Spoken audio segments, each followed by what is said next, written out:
Herkese merhaba. Dersimiz şimdi başlıyor. Okay. So bugün ne yapacağız? What will we do today? Bugün Türkçe'de var ve yok kelimeleri hakkında konuşacağız. These are our existential forms. Simply, in basic words, we will talk about the sentence structures such as there is, there are, or in different tenses like there was, there were, and also the other meanings of this. And we will go back to the previous week's lesson and how to convert these sentences to other advanced forms. So first part of the lesson will be more basic stuff. It will be helpful for beginners. And the second part, it will be advanced forms.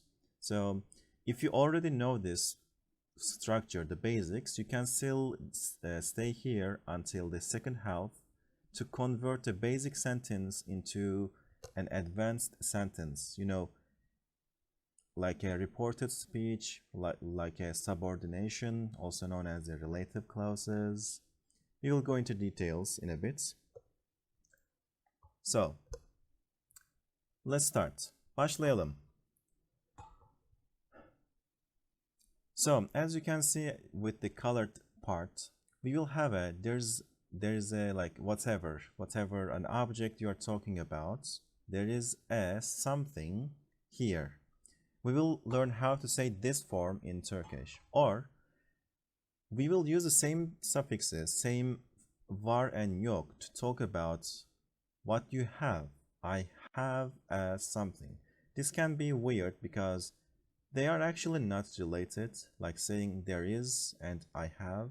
They are not related. But in Turkish, they are related in terms of suffixes. We use the same suffixes to talk about these two different sentence forms. On the left part, you can see the lesson content, so you can see what to expect. Like we will have existential var and yok. These are the there is, there are parts, and then I have or I don't have, and var and yok, like there is or I had in different forms. Then finally advanced forms and a few interesting details and a few expressions with var and yok. And of course, in order to understand this lesson, you need to know about the basic tense conjugation and locative case. You know the noun cases, in the locative case being da or de, like evde, okulda, or masada, and genitive and possessive suffixes like benim, arabam, senin, araban, that stuff. And of course, like as the core of the Turkish grammar, the vowel harmony and consonant mutations. Okay, so let's start with the existential var and yok. Let's start with there is not. It is basic, it is very simple. You express that with var and yok. But there's a little trick. If you remember the to be lesson, we have a noun plus like imek, like, or pronoun plus noun, like ben öğretmenim, like ben öğretmenim. So we will have the same combination. This time we will combine a noun and then var or yok to simply say there is a noun. As you can see with the examples, kalem means a pencil and var means there is. So kalem var as our full sentence, that simply means there is a pencil. Kalem yok, there is not a pencil. Or süt means milk, and you know, süt var, there is milk.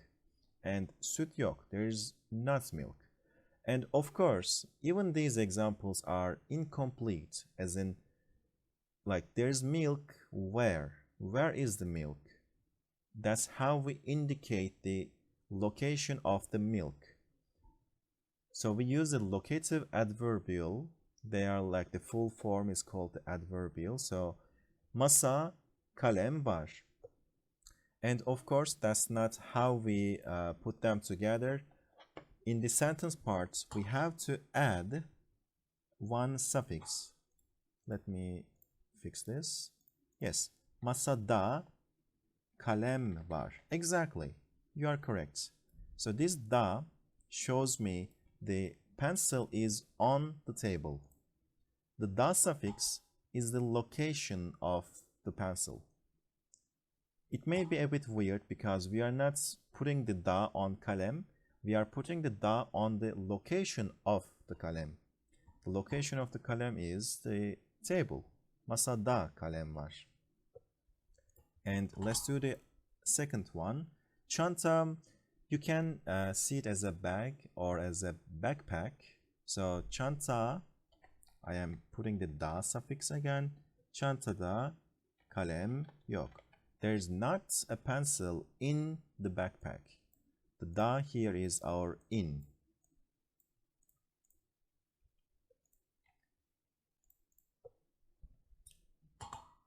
Okay, and these are also called postpositions, like in, on, at. Of course, there are details like üstünde, altında. This is the basic form. Çantada or çantanın içinde, masada or masanın üstünde. They are both correct.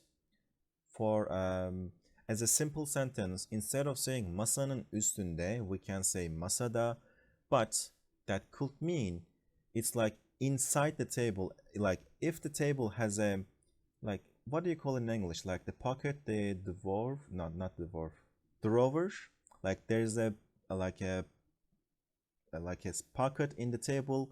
The pencil can be inside it. So masada can mean on top of or inside, like in the drawer itself. So if the context makes it clear, you can use masada kalem var, but if you want to or if you need to specify, you can use üstünde or içinde. But these are the details about the postpositions. Just wanted to mention it when it's relevant. Okay, and dolap. Dolap. So now there's a little bit trick. Dolap is a problematic word. We can't simply say dolapda.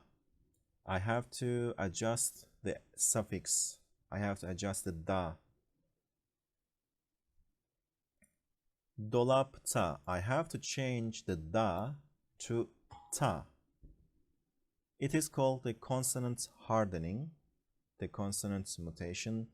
When there is a set of letters at the end of a word, you need to change the da into ta. Dolapta süt var. Like there is milk in dolap. And here again, dolap can refer to a few different type of furniture. It could be a cupboard, it could be a closet, but it could also be a fridge. The full form for fridge is usually buz dolabı, but when you say it, you have to change the suffixes like this. Buzdolabında süt var, or simply dolapta süt var. Dolap can be like the umbrella term for these three different types of furniture. If the context is clear, if the context lets you use it without mentioning if it's a fridge, you can only say dolapta süt var. And the final example, tezgah. Tezgah means, I think in English they call it a counter, as in the counter in the kitchen, like with the sink, or the sink is on the counter as well, where you put things while cooking. That's a tezgah. So tezgahta süt yok. Tezgahta. I also have to say ta instead of da, because tezgah is also a problematic word because of the h letter at the end. In Turkish phonetics, the h letter, p and h, they are one of those problem letters. So tezgahta süt yok. Okay, these are the basics. And now, if you guys want to try, you can try different sentences. You can try with your locations, like you can use the room. Odada insan yok. There's no person, like a human, in the room. You can try that. You can try saying there is, there's not, in wherever of your choice.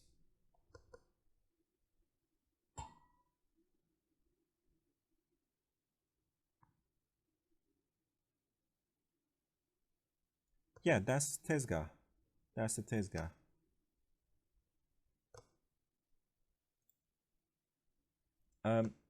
It doesn't mean island. Who said it's an island? An island will be ada.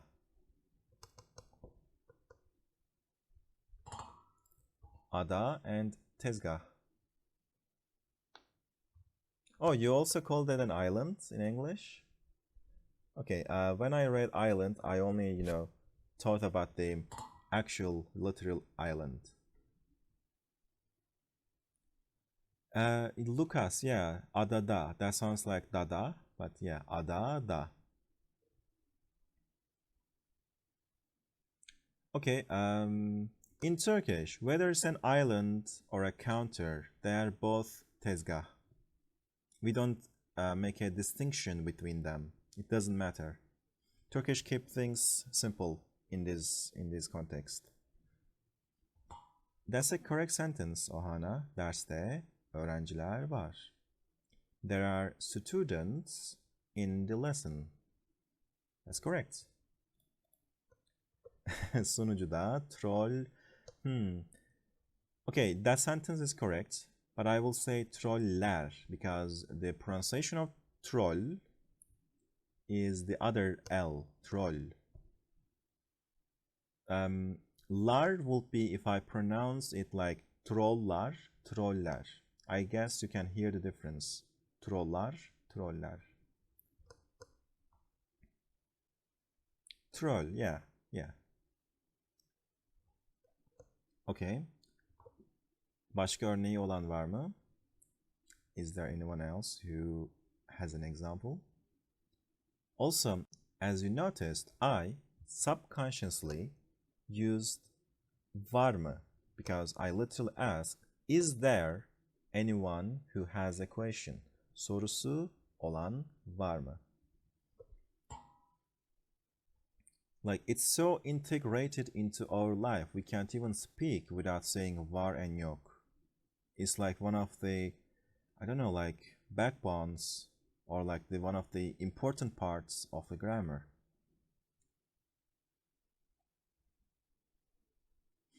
Var mı? Yeah, that's the question form. Var mı? Okay, soru yok. Örnek de yok gibi görünüyor.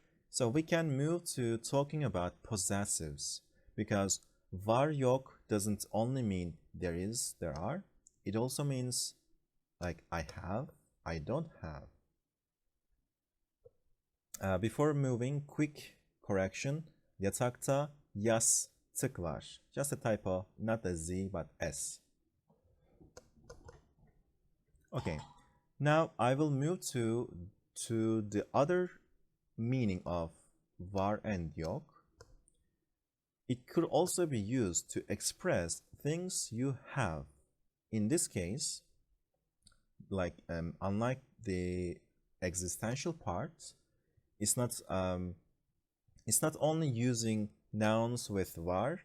This time you have to adjust the endings. You have to put possessive endings on the noun first. Like you have to, I think it's called declensions. You have to decline it. You have to put the possessive and then you use var. And this part can look a bit too long, but if you know these terms, it's very similar. Possessive pronoun is basically my, your, her, his, its, or our. And noun, just a noun. And possessive suffix, each pronoun has a suffix. Wait, where's our table missing? Oh, it has a animation, it should be here. Each pronoun has a ending. Like benim means my, and this pronoun, this my, has these im, endings. And senin means your, and senin has in, un endings. The pattern is the same, literally the same. Each pronoun has these endings, and I don't know if there are complete beginners here, but in case there are, we use these options, like there are 4 options. We use them based on the vowel harmony. If you are still new to the language, I really suggest you look up the vowel harmony. So we will do examples on the table on this right side, so you can still follow and learn how it works. So the P pronoun means, personal pronoun. Then we will have noun, existential as in like var or yok, and the full sentence. So, for example, I will do the first line myself. If the pronoun is benim, and of course I have to change the color of the text as usual. Benim.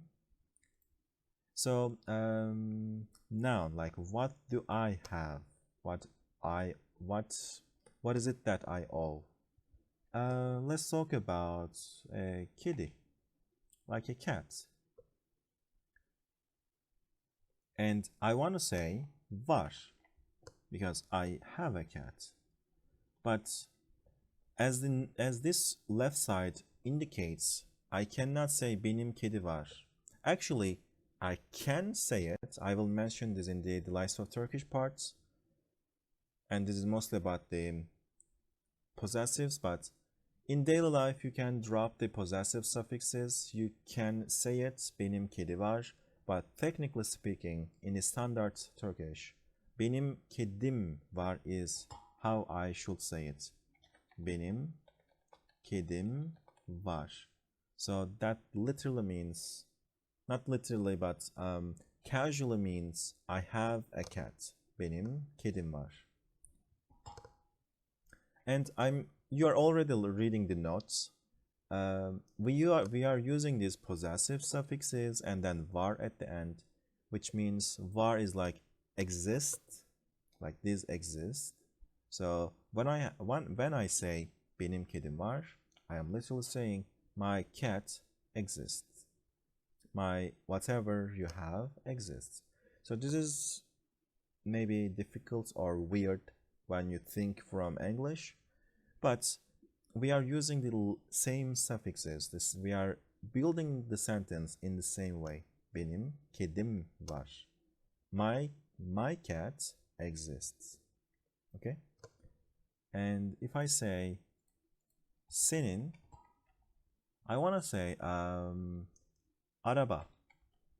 Araba is a car. And I want to say yok. You don't have a car. How will I say this?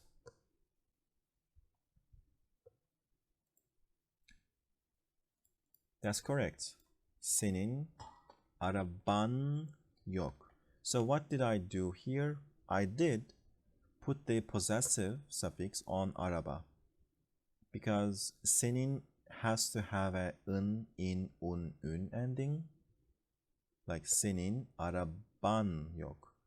I didn't use the I, u here because araba has already a at the end, so one n will be enough. So onun, let's say, actually maybe we can use the same ending. So onun kedi, because I want to use the extra letters. Onun kedi var. How do I say he has a cat? Onun kedisi var. So I used C this time because kedi ends with a E, with a vowel. So I have to use s, si, su. But if I use onun ev, which ends with a consonant ev. The V letter is a consonant. That means I don't have to use the CC.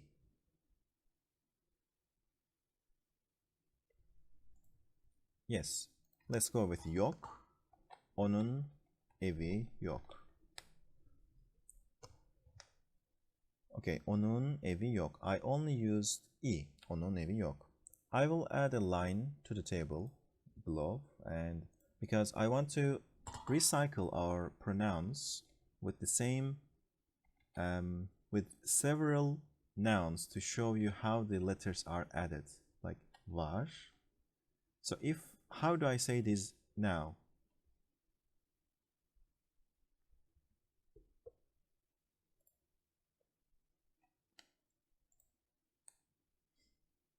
Yes, I'm reading the answers. So I'm using im this time. I will use the E because ev ends with V. It needs the vowel before it. Benim evim var. So if I break this down into suffixes, it goes like this. But if I break kedi into suffixes, it goes like this. Kedim, evim. The E here belongs to the roots of the word, the stem of the word, and E here belongs to the suffix.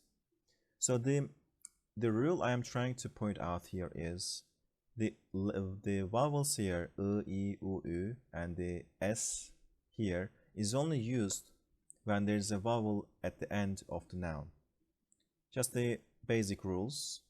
You can Google or look up the possessive suffixes and see more explanations and rules and examples on how to put this suffix.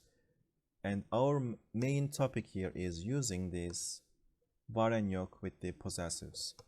So possessives plus var simply means I have.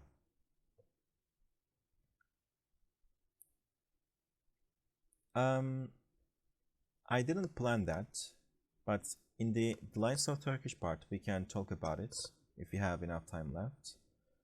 So sure, why not? Okay. I moved before asking, but I hope it was clear. These are just the basics, and I'm seeing the participants in the lesson. I assume most of you already know these very basics, but if it is still clear, please don't hesitate to ask your questions in the thread. The main text channel is locked. You can't type there, but you can type in the thread. And var yok in different tenses. So like how to say there was or there will be. So these colors are already very helpful to see you how they are used in different tenses. For example, the inferential past, like the mush, the gossip past, it is also known as that, or indirect past, or witnessed past. It has many names. The main idea is you hear it from another source, or there are a few other meanings. So varmış, yokmuş. You can literally use the tense endings on var or yok. Vardı, there was. Varmış, apparently there was, or supposedly there was, or I heard there was. Present. Var and yok is already present, by the way. I forgot to mention this earlier, but now it's a good time to mention this. When you say var and yok, it is for the present, like I have in the present, or there is in the present. But if you want to say there was, it is vardı or varmış, depending on the context. And future, olacak. The future is the problem here. As you can see, we didn't use var, we used ol. The reason for that will be explained briefly in the next slide, but you can also choose, you can also go to be form, to be verb from the previous week in the Google folder.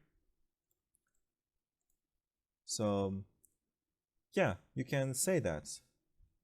But I will change the word order. Sunucuda drama varmış. Because in this order, the emphasis goes on the wrong place. It will be like drama sunucuda varmış. Evde değil, evde yokmuş. It sounds like you know there was a drama somewhere, but now you learn it was on the server. So like where the drama was the server, not the house, not the school, not somewhere else. Okay. And vardı, exactly, you saw it. Also, vardı means it is over, so it no longer exists. So vardı artık yok. Now there's no drama. Okay.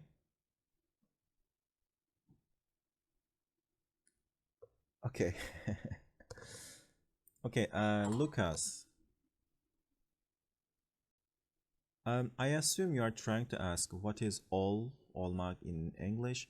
In English, olmak can either be to be, like, or my actual explanation, I think it is better if you remember it as to become. Olmak means to become. For example, the English sentences and Turkish sentences. I will start with the future. Like, there will be, I don't know, there will be a lesson in the server. There will be a lesson in the server. Wait, I'll make the left table smaller to have more room here. How do you translate this? There will be a lesson in the server. So Lucas, this will be part is our all acak part. In this context, all is be and acak is will. Yeah, of course. That's the subject of the to be verb. I suggest you, like, I highly suggest you go to the previous lesson. Let me actually just give you this. So go to this link, go to 2022, like the current year, and then the grammar, no, not the grammar, the how to part, or wait, the subject part, the subject part, and you can see the to be lesson. There are more explanations, there are more examples in the previous lesson. So there will be a lesson in the server.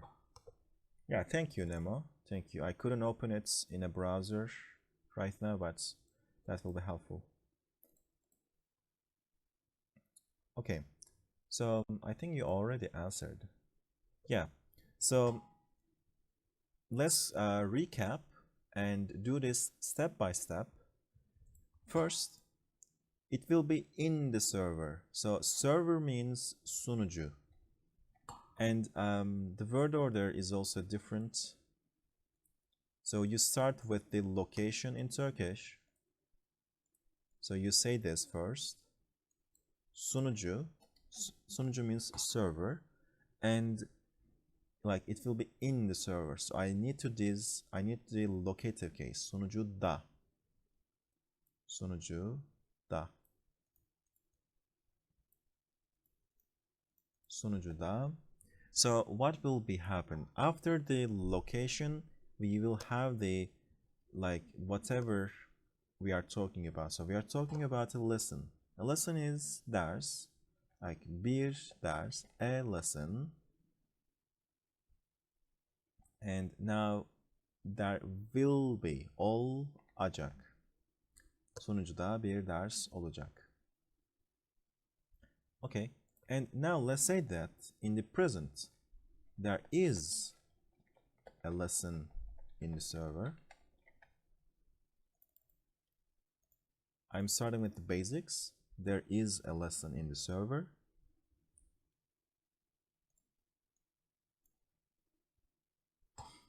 So how do I say that? Bunu nasıl söyleyelim?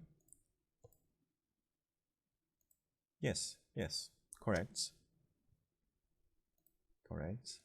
Sunucuda bir ders var. For the present, I use var. Let's have a few more lines on the table because we will have many examples. So you're already doing some practice, the translations. So past tense, there was a lesson in the server.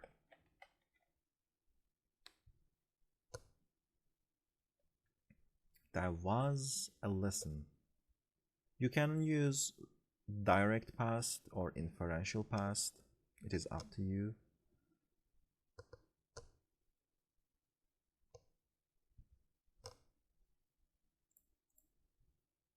Yeah, this is very basic. It's very consistent.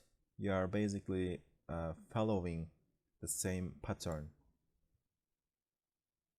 Yeah, nice. Extra context. Sunucuda bir ders vardı. Sunucuda bir ders vardı. Okay, and how about, I didn't mean to do that. Now let's talk about the possessives. Like, I will have a cat. Simply, I will have a cat.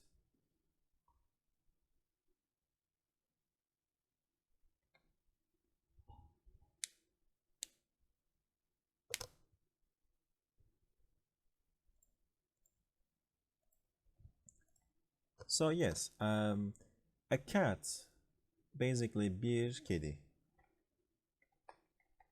But if you remember the possessive pronouns, like, and how do I say this? I have to say my cat will exist. So I have to change or put benim in front of it. Benim bir kedim. I have to put this ending. Olacak. Benim bir kedim olacak. So again, the literal translation will be my cat will exist. Like, my cat will exist. So olmak, I cannot give you one translation. It can change the meaning. Sometimes it is to be, sometimes it is to become, sometimes it is like will have. So you need to learn the basics. Yeah, a cat of mine will exist. Exactly. This is how we say I will have a cat. And I have a cat. I have a cat. This time I'm talking about the present. Like, in the present, I have a cat.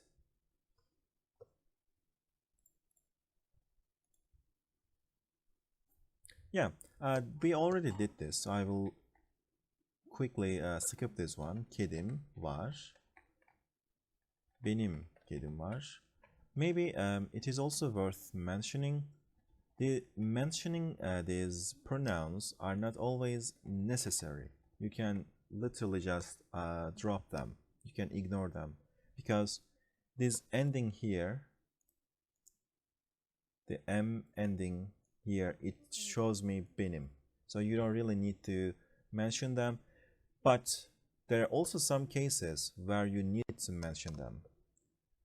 But that's a bit advanced topic. When you learn how to have a conversation, there will be different situations where benim is necessary or unnecessary.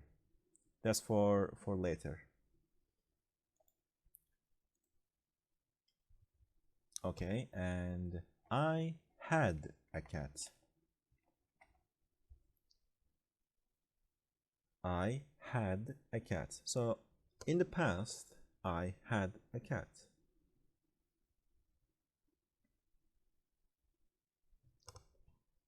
Kedim vardı. Yeah, I will go with this. No need to wait for more answers. It's very basic. Benim. Also, I just realized maybe like mentioning bir may not always be necessary as well. Benim bir kedim vardı. In textbooks, in the very formal standard way, you may see bir being used always, but in a daily life, in a normal conversation, we don't always say bir. I will just say kedim vardı, not bir kedim vardı. Using bir kinda slightly changes the meaning of it, but again, as I said, that's for later. And Dimsi, that's actually a good question. I wasn't sure if I should mention it as a delight of Turkish or just ignore it to not have, you know, more notes. But now that you ask, I will add this notice note because other people may have the same confusion. Why don't we have vardım? Because if you think about it, we are talking about the kedi. Like our subject is kedi, not ben. So like, wait, let me change the color. When I say benim kedim, I am actually talking about it. Like it existed, not ben. So the subject is not ben. I don't use the sub ending because of this. Or senin kedin. Again, the subject is not you. The subject is still the cat. It is still it. It is still the third personal pronoun. So the subject is a third personal pronoun, regardless of who owns it. Whoever owns it, it could be anyone. It could be me, it could be you, it could be us, but the subject is still an it. Okay? And Lila, yes, of course. The subject is always a third personal pronoun. It is always it. So it's never benim kedim olacağım or benim kedim oldu. I mean, benim kedim oldum. So it's never benim. It's always it.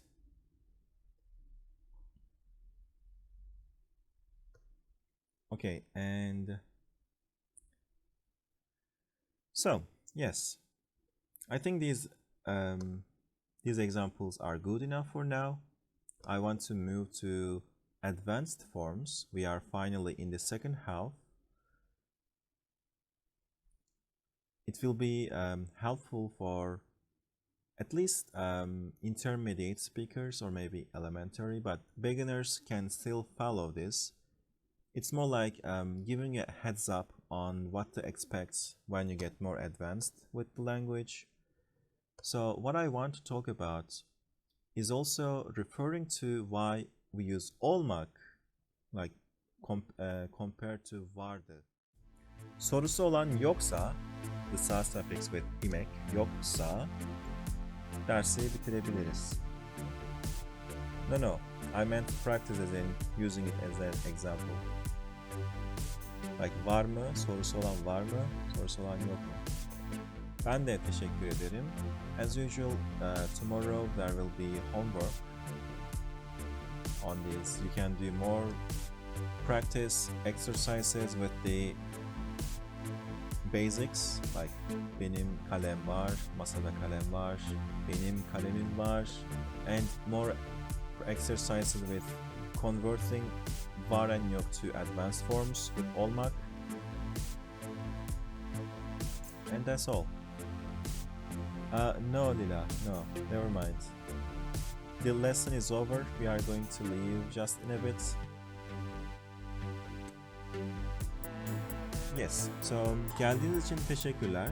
Thank you everyone for coming. Haftaya görüşürüz. İyi akşamlar.